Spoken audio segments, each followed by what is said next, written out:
Glad to see that you've hung in there.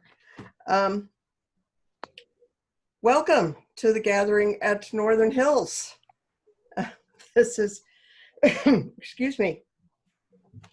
So this is our regular Zoom Sunday service, and we are glad that you're here. I have a few announcements, and I'll keep this short because we're beginning a little bit late.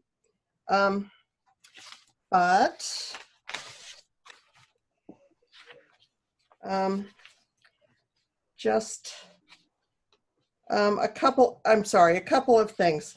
Next Sunday, there's a time change that we'll begin at 10 o'clock. The Sunday morning worship service from the General Assembly will be streamed live, and you will get instructions on how to link into that this Thursday, as always, along with announcements. And I really pay attention to those, and they will let us in. This is an annual thing that we take on the last Sunday of June, and the DA final worship service is usually inspirational and pretty spectacular, actually. It's what you can do with lots and lots of people, even virtually.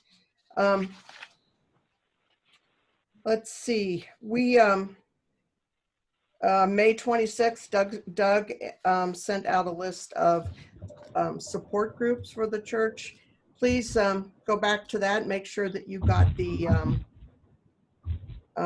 email and see what group you're in, and try to take that list and at least keep in contact with the people on that list.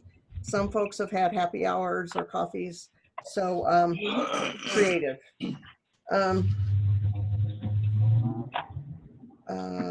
Just a minute. You should have received by snail mail a code that is yours personally to use for the front door.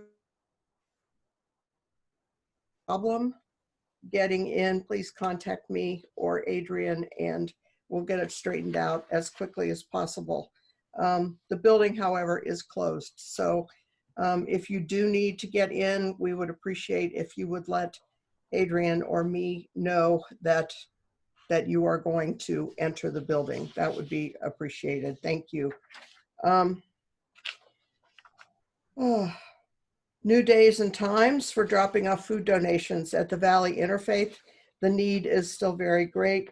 Mondays and Fridays, they will accept donations of canned food or non-perishable items from 10 to noon. Wednesdays from 4 to 6. There will be someone there to come out and take your donations, or you can leave them by the door. There is someone there, but they're trying to avoid contact.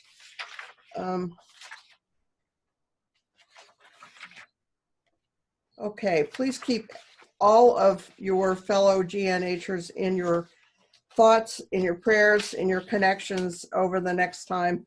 We're not sure when we'll get back together, but we are connected nevertheless. So I am going to light a chalice to begin the worship section of our service.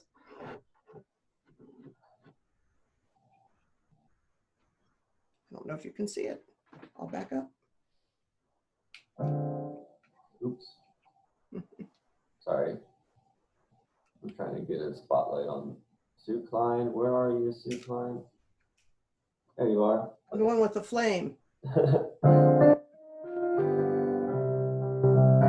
Rise up, O flame, by thy light glowing, show to us beauty, vision, and glory. Rise up, O flame, by thy light glowing, show to us beauty, vision, and glory.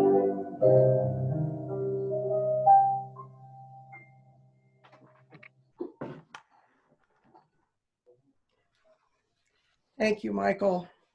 The flame unites us worldwide. Michael will play something from the Moonlight Sonata from Beethoven. It is a time to prepare your heart and mind for what you will experience this morning. Feel free to drop a prayer stone in your own bowl of water or in any way you feel comfortable to acknowledge what is on your mind.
Thank you. Thank you very much, Michael.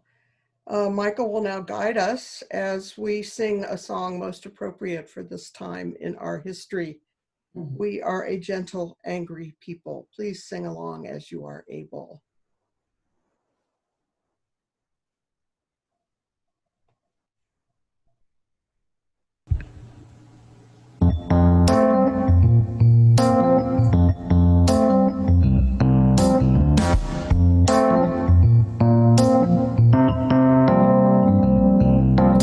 We are gentle, angry people, and we are singing for life. We are gentle, angry people, and we are singing for life. We are the land of many colors, and we are singing for life. We are the land of many colors, and we are singing for lives. We are the hurt and weary people, and we sing for lives.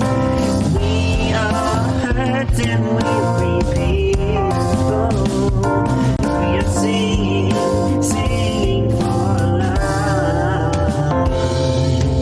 We are gentle, loving people, and we are singing for life. We are gentle, loving people, and we are singing for lives.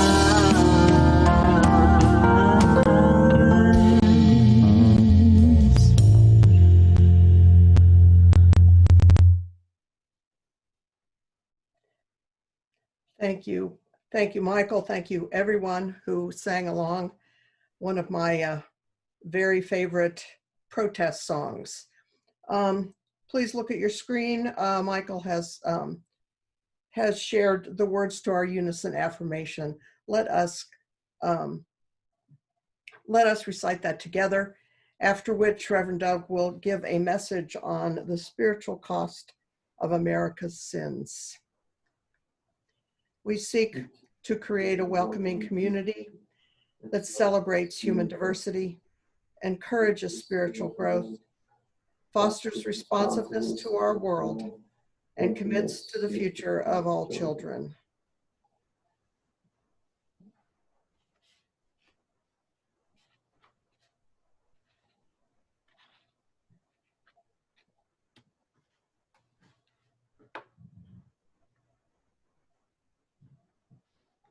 Michael, do you have Doug's message?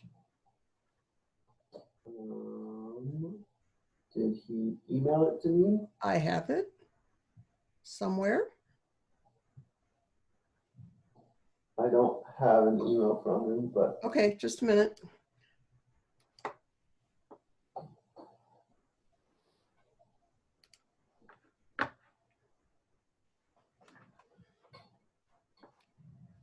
It was here a minute ago. thanks for everyone's patience this morning.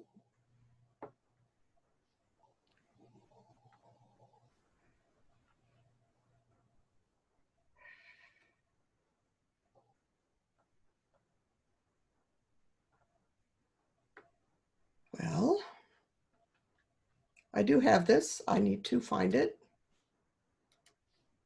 Just a minute.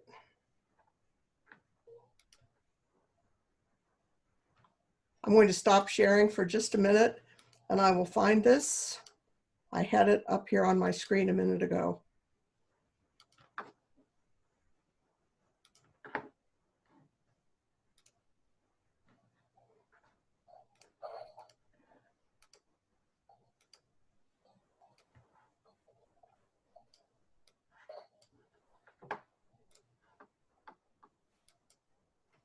Yeah. I've got it too. All right. Hold on one second. I found it, everyone. I just went to his YouTube channel and found it. Well, thanks. Yeah, no problem. Can y'all see it? Sue, can you see it there? Yes. Good morning, and thank you for being with the gathering in Northern Hills for this morning's Sunday Zoom service.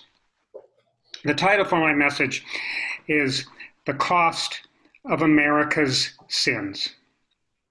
I recently read a blog post about a woman who grew up in the Bronx, one of New York's poorest neighborhoods. There were 5 children in her family, with her dad working 2 jobs as a cook.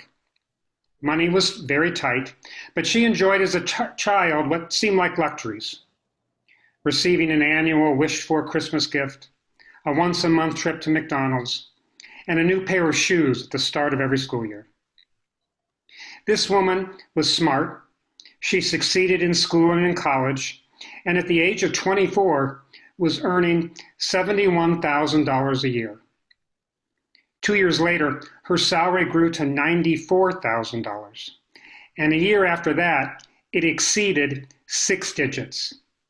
She was single, lived with a roommate, and found she had a lot of extra money and a lot of guilt. One article she read indicated that as a single person earning 6 figures, she was a part of the nation's 1%. And that terrified her, mostly because of her humble background and the fact that her family and friends were making far less, even though they worked just as hard. She began giving away all of her abundant leftover money to her family and friends, and to charities. She bought and saved very little for herself, and even so, she still could not resolve her guilt. And that manifested in her job performance. Since being really good at her job meant more bonuses and higher salaries every year, she chose to instead pull back on her work performance. And while she resolved some of her guilt with the help of a colleague, her issues highlight for me the often unrecognized problem of how our nation's so-called sins harm not only their victims, but everyone else too. Because of economic inequality in our nation, the poor not only fall farther behind and suffer from a lack of decent housing, health care, and education, but middle and upper income people experience psychological and spiritual traumas from the existence of poverty in the world. The woman I spoke about was not her authentic self and withheld her true abilities because of economic inequality. And that's true for many white people in America with regard to race.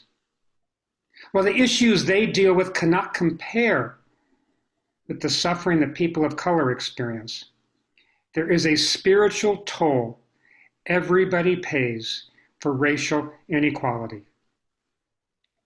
And while there are many American sins, for this message, I will highlight what I believe are the top 3: poverty, racism, and carbon pollution. That last sin results in tremendous guilt and psychic damage. Many young people, including my daughters, seriously question whether they should have children to prevent a child's future suffering and also to avoid adding to the pollution problem. For each of the 3 sins, many people suffer directly from them.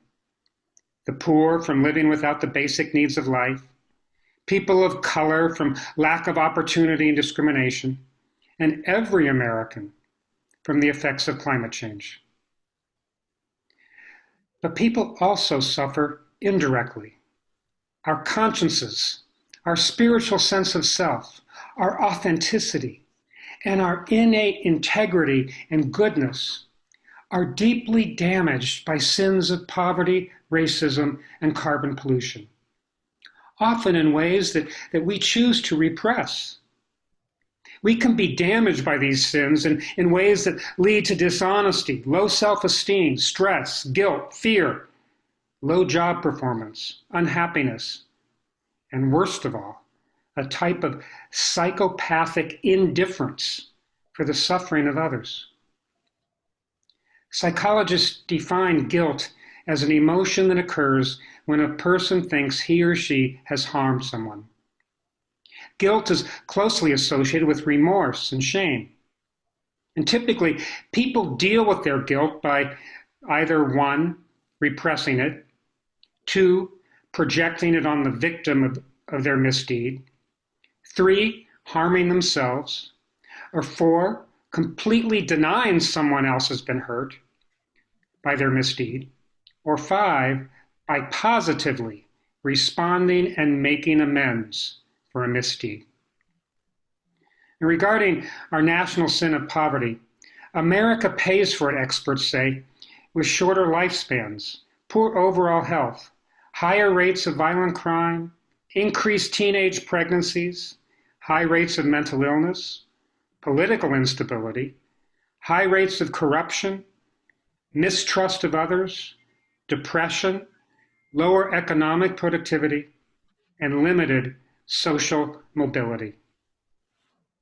There's a troubling statistic that was recently made public. There are 31 million American children now living in poverty. That's 10% of our population, and the figure represents a 20% increase from the level in the year 2000. Now that data is not only troubling, as I said, but it likely creates in you, as it does in me, feelings of guilt and anger and even powerlessness. In the Bible, Jesus is said to have highlighted the charitable donations of a very poor widow who gave 2 mites, equal to about $1, to charity. And that amounted to almost all of her savings. She gave the money quietly and humbly. And that contrasted with the fanfare that many elites of the day made about giving larger sums to charity. As Jesus pointed out, they gave from their abundance, without much sacrifice. The widow gave from her poverty, with a lot of sacrifice. She was motivated, Jesus implied, by her spiritual sense of giving sacrificially to those in need. She was poor materially, but very rich spiritually. The wealthy elites were just the opposite. They suffered from spiritual poverty. And that supports what happened to the woman I discussed earlier, and what is known to be true for everyone. Studies show that as a person's income rises upward to about $75,000 annually, their level of happiness increases with each income raise. But beyond an annual income of $75,000, a person's overall happiness level does not increase with each rise. In many people, their happiness level even decreases the wealthier they become. Studies show that in highly unequal societies, mistrust of others is rampant. Friendliness declines, while violence and narcissism increase. Money, therefore, does buy happiness, but only up to the point where one's basic well-being is satisfied. Money cannot buy happiness beyond that point, because things that are not essential to life have no lasting value. As Jesus taught, invest your treasure where rust and moths cannot destroy it. In other words, we are to amass spiritual wealth of contentment and caring for others, and not material wealth of shiny objects.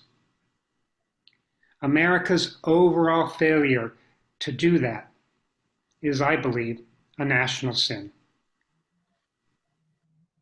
Our other sin of racism is equally damaging to our souls.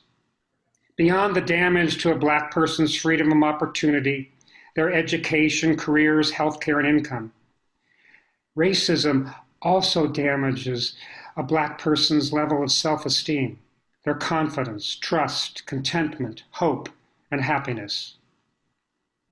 Dating from the time of slavery, studies indicate that racism creates in African Americans a type of Stockholm syndrome, that being a willingness to act subserviently to one's abuser.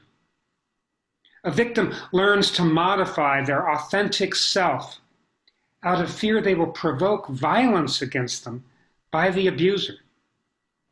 This is true today when Black parents feel they're forced to teach their children how to act toward police so that a police officer won't be provoked to kill the teen.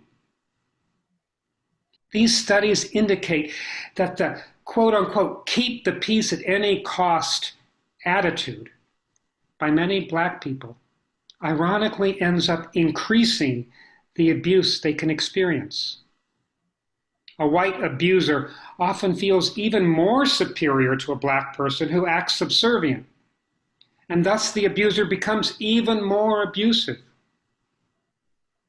In this sense, African Americans diminish their dignity and their sense of personhood just to survive. The attitudes of white supremacy and white privilege also destroy the souls of white people. Most white people know the harm that racism causes African Americans. But white awareness of that does not always translate into increased empathy, compassion, and efforts to end discrimination. Instead, studies show that in some white people, white privilege and a sense of superiority can increase a psychopathic lack of empathy towards Black people and their suffering. It also can create, in a few white people, a belief that if there is racism, it's justified by the behavior of Black people. Now, experts divide white feelings toward African Americans into 4 categories. One category is of whites who feel strong empathy for Blacks and a sense of responsibility for their own white privilege and its role in furthering racism. A second category is of white people who are empathetic toward the suffering of Black people, but they have little sense of white privilege, and thus they feel no personal responsibility for racism. Percentage-wise, that is the most common category or most common white attitude. The third category is of white people who have little empathy for the suffering of Blacks and no recognition of their white privilege. The final category is of whites who have no empathy for Blacks and are instead deeply afraid of Black people. Racism is, in their minds, the fault of Blacks. What these categories indicate is that a majority of white people have a highly limited awareness of the role they can individually play in perpetuating racism. And that indicates for me spiritual damage in many white people. Using Jesus once again as a teacher, the famous fable you may know that he told about a good Samaritan is illustrative. In his fable, a traveler is robbed, beaten, bloodied, and abandoned by the roadside. A rabbi walks by, sees the injured man, but quickly moves to the other side of the road and walks on. An upstanding citizen later walks by the fallen man, and he too ignores him. Finally, a man from Samaria walks by, sees the injured man, stops to bandage his wounds, offers him food and water, and then carries him to an inn where he pays for a room in which the injured man can recover. Now, Samaria was a region adjacent to Palestine, but Samaritans were deeply hated by Jews. Samaritans of Jesus' day were the black people or the undocumented Mexican immigrants. 3 men saw this injured and dying man: a rabbi, a supposedly moral and upstanding citizen, and a Samaritan. Which one, Jesus asked in the moral to his fable, was a good, loving, and spiritual person? Discrimination, and racism, Jesus implied, destroys a person's values and sense of right and wrong. For all intents and purposes, Jesus taught that racism can render some people spiritually dead. The third major sin of our nation is, as I said, carbon pollution, which is causing tremendous climate change. We have all been affected by climate change, and some of us have been its victims. Our children and our grandchildren will definitely suffer from it. We not only hear from experts that the world will soon reach a catastrophic tipping point from which it can't return, but we see with our own eyes the destructive effects of carbon pollution. The world's climate will be hotter and far more catastrophic by 2050, and many of us won't be here to experience the suffering. Eco-guilt is therefore an issue in many people. People know what is causing climate change, and they feel guilty for not doing more to stop it. And that guilt is causing in many a lot of worry and stress, especially among young people who know they are the ones who will suffer its worst consequences. People my age and older are likely to die long before the worst of climate change happens, even though our generation and those before us have mostly caused the harm. And experts say climate change guilt comes from a feeling of powerlessness, something that one scientist says is similar to why some people don't vote. They don't believe that one vote will make a difference. In that regard, a feeling of powerlessness is in one sense accurate. As individuals, we have little impact on climate change. But collectively, as the human race, we are very responsible for climate change. Climate anxiety is thus increasing around the world. It causes many people to do nothing to help, since they rationalize their actions alone won't make a difference. Other defense mechanisms are to deny climate change is real, to tune out news of it, or become numb to its damages. Experts say that in that regard to climate change, guilt is not helpful. What people need to admit instead is climate change responsibility. And that goes for the sins of poverty and racism. Every choice we make in our lives has consequences. And we have an individual and a collective responsibility to make the right choices. In my seminary education about the nature of sin, I learned that the key to first addressing sin is to confess it, which is, in fact, to take responsibility for it. The second key to addressing sin is to make amends for it. And the third key is to change one's behavior and thinking such that the sin will be minimally repeated in the future. For the sins I've mentioned, we must admit both the past misdeeds of our ancestors, of past generations, and we must admit how we continue their sins with our own worship of money, white privilege, and carbon polluting. For economic and racial injustice, we can make amends by by giving sacrificially to charity, living more simply, voting for and supporting leaders who promise to change unequal systems and laws, and by undertaking inner healing that admits and works to eliminate conscious or subconscious racism and bias toward Black people. For carbon pollution, we can do the same advocacy and support work by giving to and voting for politicians who promise to enact corrective laws. We must also, I believe, drive far more fuel-efficient cars, live in much smaller homes, buy less, travel less, eat more locally grown non-meat foods, and embrace alternative energy like solar and wind power.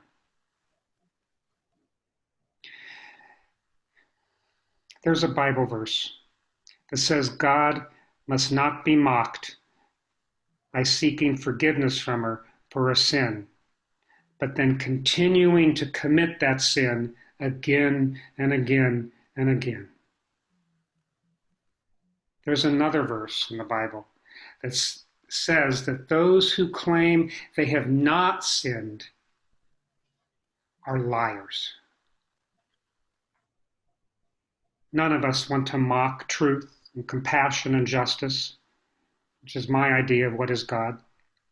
And none of us want to be sinners who have no awareness of our own individual misdeeds and flaws. Let us, therefore, forsake our sins, admit them, correct them, and strive to be whole, authentic, and truly good people who do what is eternally right. I thank you for listening, and I wish each and every one of you in the week ahead much peace.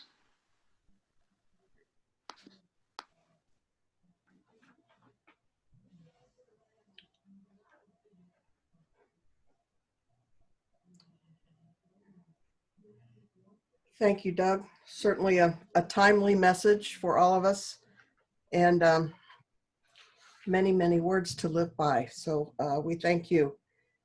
Now is the time for us to share our wealth. And that means simply giving what we can, and even if it's just 2 mites. So please take this time while Michael plays some music to sit down, write a check to your community of GNH, or go to our Givelify link and make a donation, or promise yourself that during this coming week you will do one of those things. Thank you.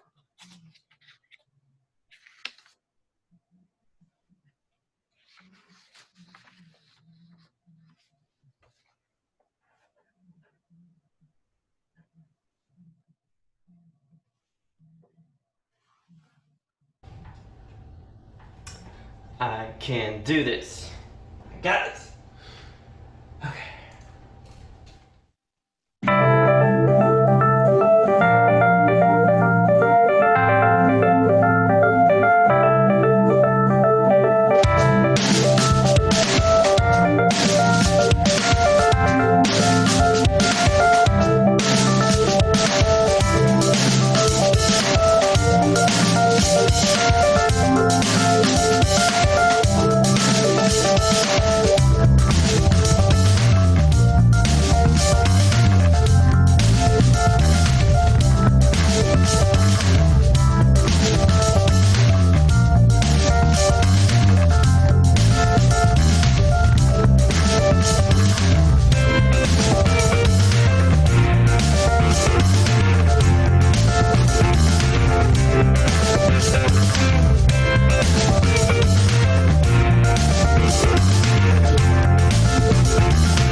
things are true. The religion of the insecure. I must be myself, respect my mood. A different lover is not a sin. Believe capital H-I-M. Love my life, love this record, and me, I'm only begging for ya. I'm beautiful in my ways, got me no mistake. I'm on the right track, baby. I was born this way. Don't make me 7 grade, just love it 7%. I'm on the right track, baby. I was born this way. Don't let the gates street by, let's make a change in the night. I'm on the right track, baby. I was born to survive. No matter black, white, or beige, you're the only enemy. I'm on the right track, baby. I was born to be brave.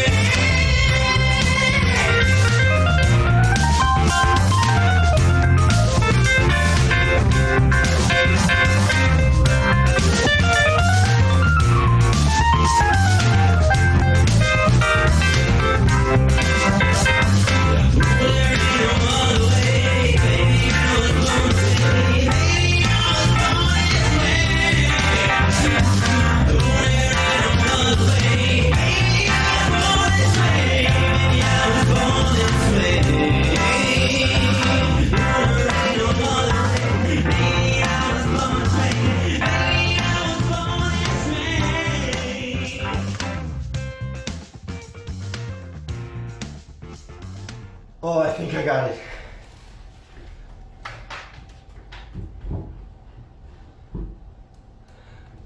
I think I actually got it that time.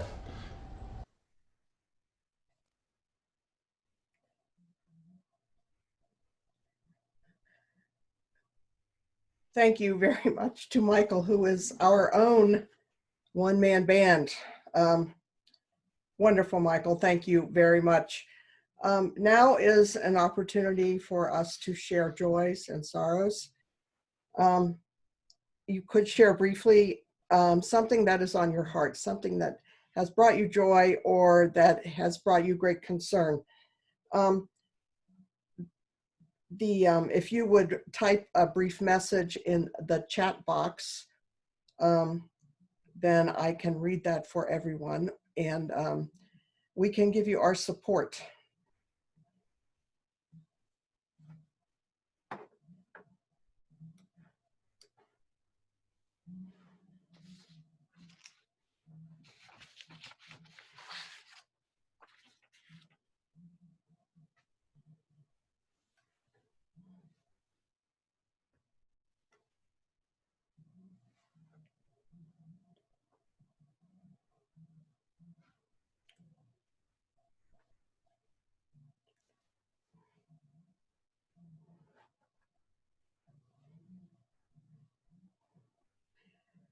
I will add something while maybe people are typing their concerns. First of all, this is from Anne McCracken to everyone. Happy Father's Day to all the fathers and indeed all the men out there.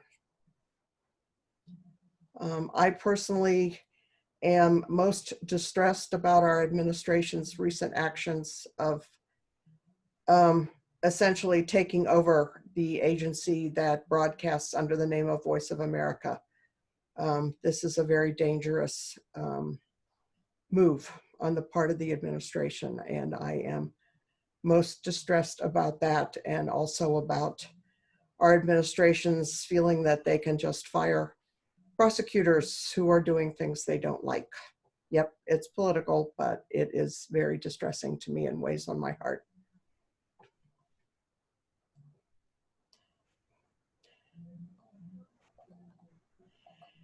This is from Olivia, and I'm not sure who that is, but it says, one of my coworkers passed away on Monday, less than 2 weeks after her retirement. Very sad situation. We give you our support. From Jack Brennan, I just want to say how much joy it gives me that so many people in Tulsa chose to stay safe last night. Agreed, Jack. And from Michael, lost a fur baby this week, my cat Misha. She was 15 and would drool when she was being petted and loved a soft blanket. I'm sad, but happy she is at peace.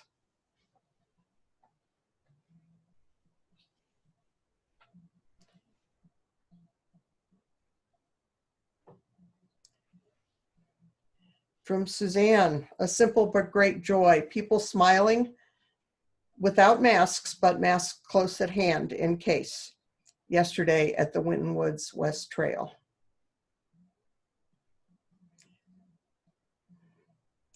From Joel, my family is in a period of transition. Our family dog is in poor health.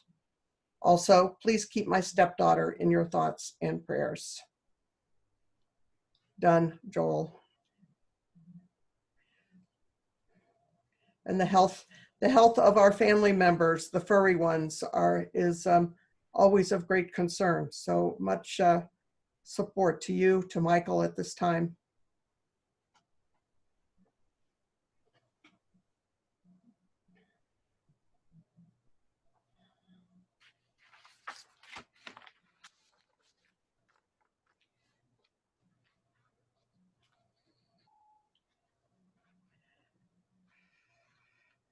Okay, thank you everyone for sharing what is on your heart. We will certainly keep them in our thoughts and in our prayers of joy and supplication. Now we will sing our second hymn this morning, Standing on the Side of Love. Always a good one, especially during Pride Month. Michael, take it away.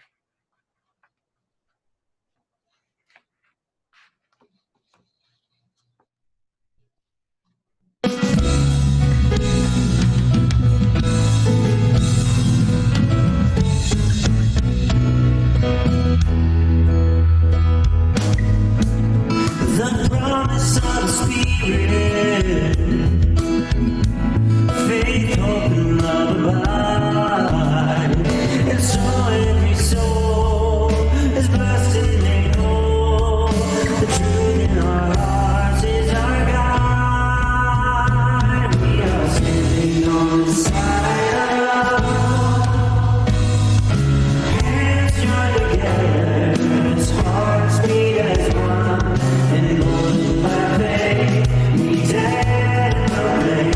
We are standing on the side of love. Sometimes we build a barrier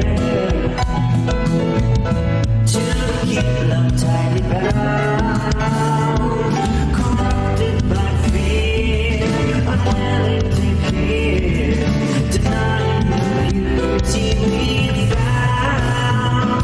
We are standing on the side of love, hands joined together, as hearts beat as one, emboldened by faith, we dare to proclaim, we are standing on the side of love. A bright new day is dawning, when love will not divide, reflections of grace in every embrace, fulfilling the vision divine. We are standing on the side of love, hands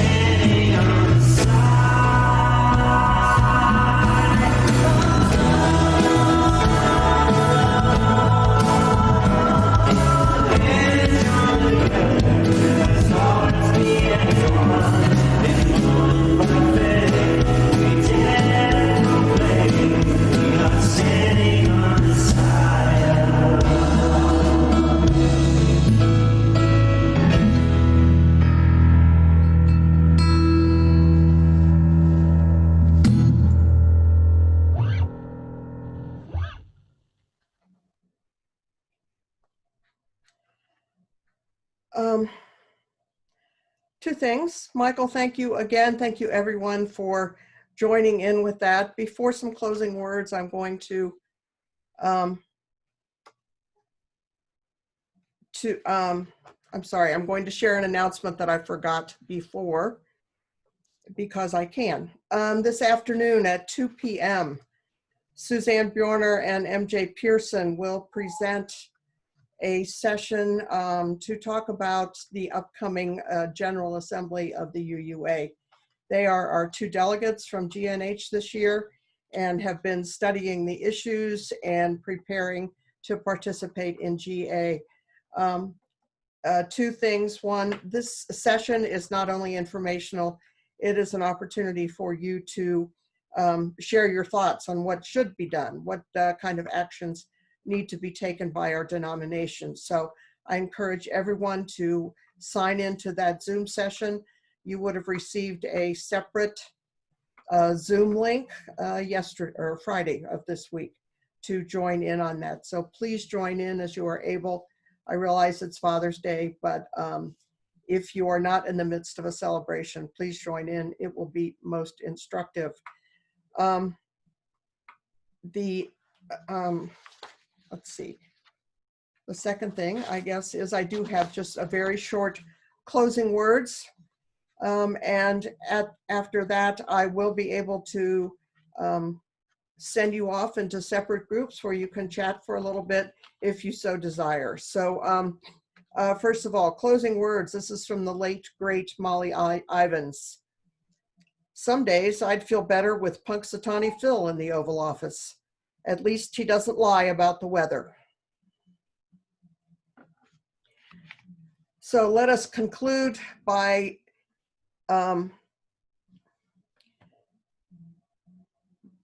thinking hard about the people who need our care and support, by silently sending good vibrations, good thoughts to everyone who is part of this community.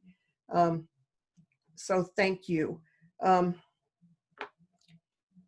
And now, if you would like to stick around, go grab another cup of coffee. I will set this up with some separate chat rooms for everyone who is interested. And it looks like we have about 20 people. And so we'll just do a few chat rooms and you can hang on and